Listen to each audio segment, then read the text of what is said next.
ನಿಮ್ಮ ಹಳೆ ಒಡವೆನ ಅಧಿಕ ಬೆಲೆಗೆ ಮಾರಬೇಕೆ? ಅಟಿಕಾಗೆ ಕಾಲ್ ಮಾಡಿ 8803000300. Attica gold company. ಇವತ್ತು ಆಷಾಢ ಶುಕ್ರವಾರ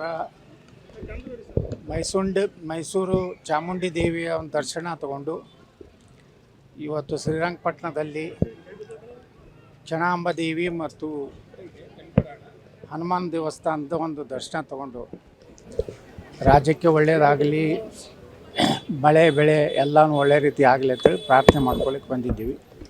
ಅದೇ ರೀತಿ ನಮ್ಮ ಹಿಂದೂ ಕಾರ್ಯಕರ್ತರ ಮನೆಗೆ ಬಿಟ್ಟು ಕೊಟ್ಟು ಅಲ್ಲಿ ಊಟ ಮಾಡಿ ರಾಜ್ಯದಲ್ಲಿ ಹಿಂದೂಗಳ ಕಾರ್ಯಕರ್ತರ ಒಂದು ಸಮಸ್ಯೆಗಳು ಮತ್ತು ಇವತ್ತು ಹಿಂದೂ ವಿರೋಧಿ ನೀತಿಯನ್ನು ಈ ರಾಜ್ಯದಲ್ಲಿ ನಡೀತಾ ಇದೆ, ಅದರ ಬಗ್ಗೆ ಕಾರ್ಯಕರ್ತರ ಜೊತೆಗೆ ಚರ್ಚೆ ಮಾಡಲಿಕ್ಕೆ ನಾನು ಬಂದಿದ್ದೆ.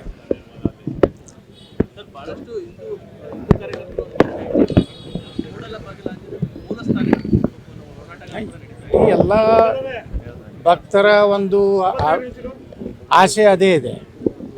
ಇದು ನ್ಯಾಯಾಲಯದ ಒಂದು ಕಟ್ಟಕಟ್ಟೆಯಲ್ಲಿ ಇರೋದರಿಂದ ಆದಷ್ಟು ನ್ಯಾಯಾಲಯಗಳು ಸಹ ಶೀಘ್ರವಾಗಿ ತೀರ್ಪನ್ನು ಕೊಟ್ಟು, ಈಗ ನೋಡಿ ಮಥುರಾ ಕಾಶಿಗಳಲ್ಲಿ ಸಹ ಸಾಕಷ್ಟು ಮೋದಿಯವರು ಬಂದ ಮೇಲೆ ಒಂದು ರೀತಿ ಜಾಗೃತಿ ಆಗಿದೆ ದೇಶದಲ್ಲಿ. ಇವತ್ತು ಸಾಕಷ್ಟು ಅಲ್ಲಿ ಕುರುಹುಗಳಿದಾವೆ. ಅದು ದೇವಸ್ಥಾನ ಇತ್ತು ಅನ್ನೋದಕ್ಕೆ ನಮ್ಮ ಹೋರಾಟಗಾರರು ಇವತ್ತು ಹೋರಾಟ ಮಾಡ್ತಾ ಇದ್ದಾರೆ. ಅಲ್ಲಿ ಸಾಕಷ್ಟು ದೇವಸ್ಥಾನ ಅಲ್ಲಿ ಇತ್ತು ಅನ್ನೋಂಥದ್ದು ಕುರುಹುಗಳಿರೋದ್ರಿಂದ ಅದಕ್ಕೇನು ವಿಶೇಷವಾದಂಥ ಏನು ಆರ್ಕಿಯಾಲಜಿಕಲ್ ಸರ್ವೆ ಆಫ್ ಇಂಡಿಯಾದವ್ರು ಏನು ಬಂದು ಉತ್ಖನನ ಮಾಡಿ ಅಯೋಧ್ಯೆ ರಾಮ ಮಂದಿರದಲ್ಲಿ ಎಲ್ಲ ಮುಚ್ಚೋಗಿತ್ತು. ಅದರ ಆದಮೇಲೆ ಅಲ್ಲೂ ಸಾಕಷ್ಟು ಕುರುಹುಗಳು ಸಿಕ್ಕು. ಆದರೆ ಇದು ಕಣ್ಣಿಗೆ ಕಾಣಿಸ್ತಿದೆ ಇವೆಲ್ಲ ಕುರುಹುಗಳು. ಅದರ ಆಧಾರದ ಮೇಲೆ ಆದಷ್ಟು ಶೀಘ್ರದಲ್ಲಿ ಇವತ್ತು ಹಿಂದೂಗಳು ಎಷ್ಟೇ ಸಮಾಧಾನದಿಂದಿದ್ದರೂ, ಎಷ್ಟೇ ನಾವು ಜಾತ್ಯತೀತರಾದರೂ ಗಣೇಶನ ಮೇಲೆ ಕಲ್ಲು ಒಗಿತಾರೆ. ನಾವೆಲ್ಲ ಹಳೇದು ಮರಿಬೇಕು, ಎಲ್ಲರೂ ಒಂದಾಗಿರ್ಬೇಕು ಅಂತೇಳಿ ನಾನು ಜಾತ್ಯತೀತ ಡೊಂಗಿ ಜಾತ್ಯತೀತರು ಹೇಳ್ತಾರಲ್ಲ, ಹಾಗಾದರೆ ಗಣಪತಿ ಮೇಲೆ ಮದ್ದೂರಿನಲ್ಲಿ ಕಲ್ಲು ಯಾಕೆ ಹೋಗಿದ್ರು, ನಾಗಮಂಗಲದಲ್ಲಿ ಪೆಟ್ರೋಲ್ ಬಾಂಬ್ ಯಾಕೆ ಹಾಕಿದ್ರು, ಏನೋ ಯಾವ ಹಿಂದೂಗಳು ಏನೋ ಅವ್ರು ತೊಂದರೆ ಕೊಡೋಂಥದ್ದು ಏನೂ ಮಾಡಿರಲಿಲ್ಲ. ಆದರೆ ಅವರು ಈ ದೇಶದಲ್ಲಿ ನೆಮ್ಮದಿಯಿಂದ ಶಾಂತಿಯಿಂದ ಇರಬೇಕನ್ನೋಂಥ ಮನಸ್ಥಿತಿ ಇಲ್ಲ. ಇವತ್ತು ನಾವೆಲ್ಲ ಈ ದೇಶದ ಜನ ಬಾಬಾ ಸಾಹೇಬ್ ಅಂಬೇಡ್ಕರನ್ನು ಸ್ಮರಣೆ ಮಾಡ್ಕೋಬೇಕು. ಅವ್ರು 1942ರಲ್ಲೇ ಈ ದೇಶದ ಏನು 2 ಭಾಗ ಮಾಡಬೇಕಂತೇಳಿ ಗಾಂಧಿ ಮತ್ತು ನೆಹರು ಕುತಂತ್ರ ಏನು ಮಾಡಿದ್ರು, ಅವಾಗನೇ ಒಂದು ಮಾತು ಅವರು ಒಂದು ಪಾರ್ಟಿಷನ್ ಆಫ್ ಪಾಕಿಸ್ತಾನ ತಗೊಂಡು ಸ್ವತಃ ಬಾಬಾ ಸಾಹೇಬ್ ಅಂಬೇಡ್ಕರ್ ಒಂದು ಪುಸ್ತಕ ಬರೆದಿದ್ದಾರೆ. ಅವ್ರು ಈ ದೇಶದ ದಲಿತರಿಗೆ, ಹಿಂದೂಗಳಿಗೆ ಎಲ್ಲರಿಗೂ ಒಂದು ಏನು ಕರೆ ಕೊಟ್ಟಾರಂದರೆ, ಭಾರತ ವಿಭಜನೆ ಆಗಬೇಕಾದ್ರೆ ಇಲ್ಲಿರುವಂಥ ಕೊನೆಯ ಮುಸಲ್ಮಾನ ಪಾಕಿಸ್ತಾನಕ್ಕೆ ಹೋಗ್ಬೇಕು, ಪಾಕಿಸ್ತಾನದ ಭಾಗದಲ್ಲಿರುವಂಥ ಕೊನೆಯ ಹಿಂದೂ ಭಾರತಕ್ಕೆ ಬರಬೇಕು. ಯಾಕನ್ನೋವಂಥದ್ದು ಅಂಬೇಡ್ಕರ್ ಅವ್ರು ಭಾಳ ಸ್ಪಷ್ಟ ಹೇಳ್ತಾರೆ. ಎಲ್ಲಿವರೆಗೆ ಭಾರತದಲ್ಲಿ ಮುಸಲ್ಮಾನರು ಇರ್ತಾರೋ ಆ ದೇಶದಲ್ಲಿ ಶಾಂತಿ ನೆಮ್ಮದಿ ಇರುವುದಿಲ್ಲ. ಅವರು ಎಂದೂ ಮತ್ತೊಂದು ಧರ್ಮದವ್ರನ್ನ ಸಹೋದರವನ್ನು ನೋಡುವುದಿಲ್ಲ ಅಂತೇಳಿ ಬಾಬಾ ಸಾಹೇಬ್ ಅಂಬೇಡ್ಕರ್ ಹೇಳಿದ್ದಾರೆ. ಅಂಬೇಡ್ಕರ್ ಅವರು 1942ರಲ್ಲಿ ಬರೆದಂಥ ದ ಪಾರ್ಟಿಷನ್ ಆಫ್ ಪಾಕಿಸ್ತಾನ್ ಅನ್ನೋ ಪುಸ್ತಕ ಇವತ್ತಿನ ಪರಿಸ್ಥಿತಿ ಭಾರತದ ನೋಡಿದ್ರೆ ಅವ್ರು ಎಷ್ಟು 100ಕ್ಕೆ 100 ಸತ್ಯ ಹೇಳಿದ್ರು ಅನ್ನೋಂಥದ್ದು ಇವತ್ತು ತಿಳ್ಕೋಬೇಕು. ಕೆಲವೊಂದು ಮಂದಿ ಹೇಳ್ತಿರ್ತಾರೆ ದಲಿತ ಮುಸ್ಲಿಂ ಬಾಯಿ ಅಂತ. ಅದಕ್ಕೆ ಅಂಬೇಡ್ಕರ್ ಅವ್ರನ್ನ ಕಡೆ ಅವ್ರು ನೋಡೇ ಇಲ್ಲ, ಅಂಬೇಡ್ಕರ್ ವಿಚಾರಗಳನ್ನು ಓದಿಲ್ಲ. ಅದಕ್ಕೆ ಅಂಬೇಡ್ಕರ್ ಅವರು ಸ್ಪಷ್ಟವಾಗಿ ಸಂವಿಧಾನದಲ್ಲಿ ಸಹಿತ ಅನೇಕ ಅವರ ಆತ್ಮಸಾಕ್ಷಿಯಾಗಿ ಬರೀಬೇಕಂತ ಸಂವಿಧಾನಕ್ಕೆ ಇವ್ರು ಯಾರೂ ಸಹಕಾರ ಕೊಟ್ಟಿಲ್ಲ. ಅದು ಕಾಶ್ಮೀರ ಸಮಸ್ಯೆ ಇರ್ಬೋದು. ಇವತ್ತು ನೋಡಿ, ಮೊನ್ನೆ ನಾನು ಶ್ರೀನಗರ ಕಾಶ್ಮೀರಕ್ಕೆ ಹೋಗಿದ್ದೆ. ಮೊದಲು ಕಾಶ್ಮೀರದಲ್ಲಿ ಮೋದಿಯವರು ಆರ್ಟಿಕಲ್ 370 ತೆಗಿಯೋಕ್ಕಿಂತ ಮುಂಚೆ ಯಾವುದೇ SC ST ಜನಾಂಗದವರು ರಿಸರ್ವೇಷನ್ ಇರಲಿಲ್ಲ ಕಾಶ್ಮೀರದಲ್ಲಿ. ಒಬ್ಬ ದಲಿತ ಒಬ್ಬ ಉನ್ನತ ಹುದ್ದೆಯ DC ಆಗ್ಲಿಕ್ಕೆ ಬರ್ತಿದ್ದಿಲ್ಲ, ಒಬ್ಬ IPS ಆಫೀಸರ್ ಆಗ್ಲಿಕ್ಕೆ ಬರ್ತಿದ್ದಿಲ್ಲ. ಕೇವಲ SC ST ಜನಾಂಗ ಪೌರ ಕಾರ್ಮಿಕರು ಆಗಲಿಕ್ಕೆ ಅಟ್ಟೆ ಅರ್ಹತೆ ಇತ್ತು. ಇವತ್ತು ನರೇಂದ್ರ ಮೋದಿಯವರು ಅಂಬೇಡ್ಕರ್ ಅವ್ರ ವಿಚಾರವನ್ನು ಇಟ್ಕೊಂಡು ಏನು 370 ತೆಗೆದ್ರು, ಇವತ್ತು MLA SC ST ಆಗ್ಲಿಕ್ಕೆ ಸಾಧ್ಯ ಆಗಿದೆ, IPS ಒಬ್ಬ ಅಧಿಕಾರಿ ಆಗ್ಲಿಕ್ಕೆ ಸಾಧ್ಯ ಆಗಿದೆ, ಒಬ್ಬ ಗ್ರಾಮ ಪಂಚಾಯತಿ ಮೆಂಬರ್ SC ST ಆಗ್ಲಿಕ್ಕೆ ಅದು ಕಾರಣ ಅಂಬೇಡ್ಕರ್ ವಿಚಾರ. ಇವತ್ತು ನರೇಂದ್ರ ಮೋದಿ ತರದೇ ಇದ್ದರೆ ಅಲ್ಲೊಂದು ಶಂಕರಾಚಾರ್ಯರ ಒಂದು ದೇವಸ್ಥಾನಕ್ಕೆ ಹೋಗಿದ್ದೆ. ಆದಿಶಂಕರಾಚಾರ್ಯರು ಅಲ್ಲಿಯೂ ಸಹಿತ ನಮ್ಮ ಸನಾತನ ಧರ್ಮ ರಕ್ಷಣೆಗಾಗಿ ಶಾರದಾಂಬೆಯ ದೇವಸ್ಥಾನ ಪುನರ್ ನಿರ್ಮಾಣ, ಅಯೋಧ್ಯ ದೇವಸ್ಥಾನ ನಿರ್ಮಾಣ ಆಯಿತು.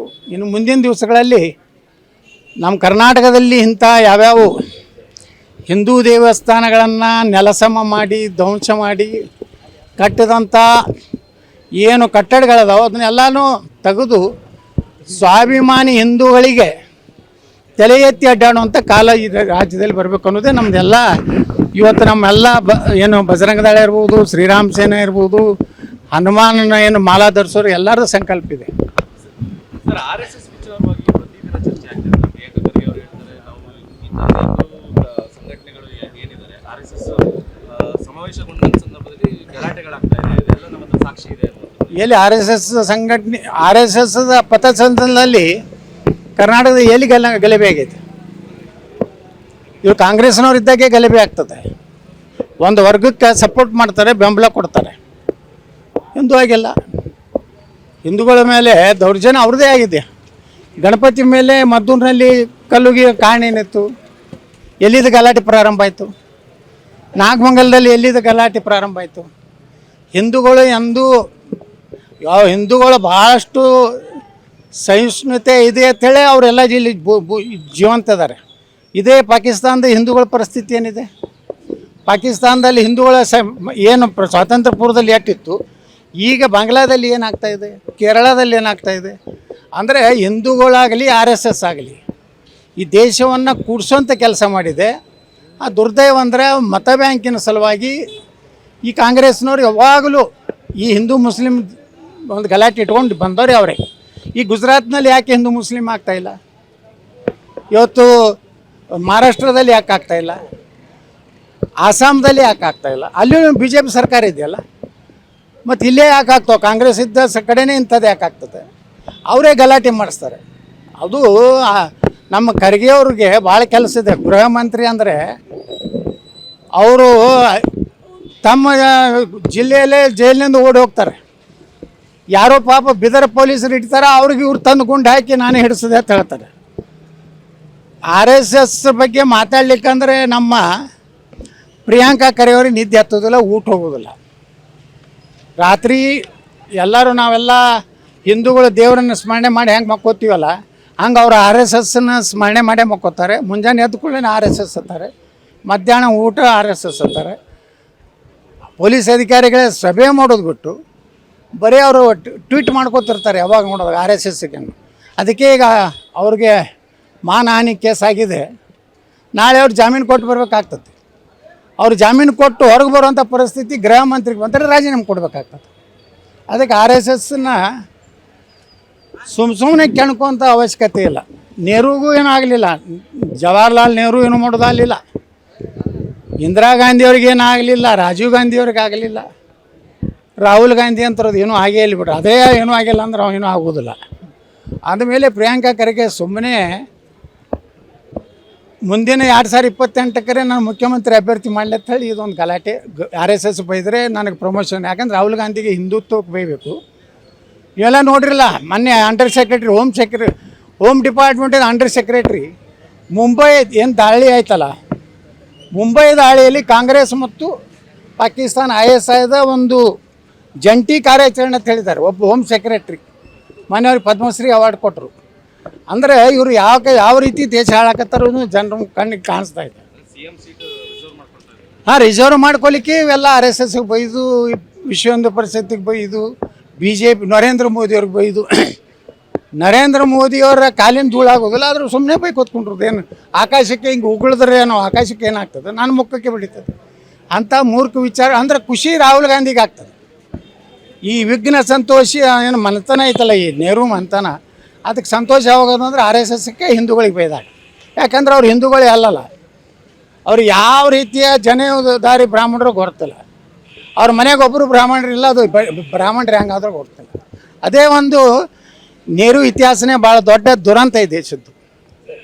ಮೈಸೂರು ಈಗ ದಸರಾ ಕಾರ್ಯಕ್ರಮದಲ್ಲಿ ಕಂಬಳನ ಕೂಡ ತರ್ತಾ ಇದ್ದಾರೆ. ಎಷ್ಟು ಮಟ್ಟಿಗೆ ಸರಿ ಅನಿಸುತ್ತೆ ಸರ್? ಒಂದು ಕಡೆ ಮೈಸೂರು ದಸರಾ ರಾಜಮಂತ್ರಿಗೆ ಅವಮಾನ ಮಾಡ್ತಾರೆ. ನೋಡಿ, ಇಲ್ಲಿ ಮೈಸೂರು ಜನರ ಸಂಪ್ರದಾಯ ಏನಿದೆ ಅದರಂಗೆ ಮಾಡಬೇಕು. ಇಲ್ಲಿನ ಲೋಕಸಭಾ ಸದಸ್ಯರ ಅಭಿಪ್ರಾಯ ಏನಿದೆ, ಜನರ ಅಭಿಪ್ರಾಯ ಏನಿದೆ, ಜನರ ಭಾವನೆಗೆ ತಕ್ಕಂತೆ ಮಾಡಬೇಕು ಹೊರತು ಅದನ್ನು ಬಿಟ್ಟು ಮಾಡೋದು ಸೂಕ್ತ ಅಲ್ಲ ಅಂತ ನನಗೆ ಅನ್ನಿಸ್ತದೆ. ಮಂಡ್ಯ ಕ್ಷೇತ್ರದಿಂದ ನಿಲ್ತೀರಾ ಸರ್ ಈ ಬಾರಿ ಮುಂದಿನ ಚುನಾವಣೆಯಲ್ಲಿ? ಯಾರೀ ನಾ ಮಂಡ್ಯಾಕ ಇಲ್ರಿ, ಅದ್ರ ಸಲುವಾಗಿ ನಾ ಚುನಾವಣೆಗೆ ಅದ ನೋಡಿ ಅದು ಏನು ಈಗ ಯಾವುದೇ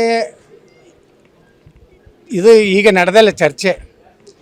ಈಗ ಚರ್ಚೆ ಕರ್ನಾಟಕದಲ್ಲಿ BJP ಇದೆಯೋ ಇಲ್ಲವೋ, ಅಥವಾ ಅದು ಕಾಂಗ್ರೆಸ್ಸಿನ ಒಂದು ಶಾಖೆ ಆಗಿದೆಯೋ ಹೈಕಮಾಂಡ್ ಗೊತ್ತಾಗಿದೆ.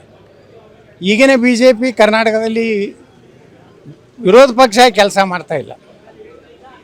ಈಗ ನೋಡಿ ಬಿಡದಿದ್ದು ನಾವು ಹೋದ ಮೇಲೆ ಎಲ್ಲರೂ ಹೋಗ್ತಾ ಇದ್ದಾರೆ. ಇಲ್ಲಕಂದ್ರೆ ಆ ರೈತರಿಗೆ 400 ಎಷ್ಟೋ ದಿವಸ ಆಗಿತ್ತು ನಾವು ಹೋದಾಗ. ಅಂದ್ರೆ ಇವ್ರಿಗೆ ಎಲ್ಲರಿಗೂ ಭಯ ಏನದ, ಇವ್ರದ್ದು ಎಲ್ಲ ಅಕ್ರಮ ಆಸ್ತಿ ಐತೆ ಅಂತ ಹೇಳಿ ನನಗೆ ಅನಿಸ್ತದೆ. ಅದಕ್ಕೇ ಬಿಡದಿ ಯಾವಾಗ ಇವತ್ತು ರೈತರದ್ದು ದೊಡ್ಡ ಒಂದು ಆಂದೋಲನ ಪ್ರಾರಂಭ ಆಯಿತು, ಈಗ ಎಲ್ಲರೂ ಬಿಡದಿ ಕಡೆ ಹೋಗ್ತಾ ಇದ್ದಾರೆ. ನೀವು ಆಂದೋಲನ ಮಾಡಿದ್ರೆ ಇಳಿಸ್ಬಿಡ್ತೀವಿ ಅಂತ ಏನೂ ಆಗಲಿಲ್ಲ. ಯಾರನ್ರಿ? ವಿಜೇಂದ್ರ ಅವ್ರನ್ನ ಇಳಿಸ್ಬಿಡ್ತೀನಿ ಅಂತ ಆಂದೋಲನ ಆಯಿತು ನಿಮ್ದು. ನೋಡಿರಿ, ಎಲ್ಲ ಆಂದೋಲನಗಳು ಒಮ್ಮೆ ರಿಸಲ್ಟ್ ಕೊಡೋದಿಲ್ಲ. ಸ್ವಲ್ಪ ತಡೀರಿ ನೀವು 2-3 ತಿಂಗಳ. ಆಂದೋಲನ ಯಶಸ್ವಿ ಆಗಲಿಕ್ಕೆ ಬೇಕು. ಯಾಕೆಲ್ಲಿ ಹನುಮಂತ ದೇವರ ಒಂದು ಸನ್ನಿಧಾನದಾಗ ನಿಂತು ಹೇಳ್ತೀನಿ, ಹಿಂದೆ ಯಡಿಯೂರಪ್ಪನ ಇಳಿಸ್ತೀವಿ, ಈಗ ಇವ್ರನ್ನೂ ಇಳಿಸ್ತೀವಿ.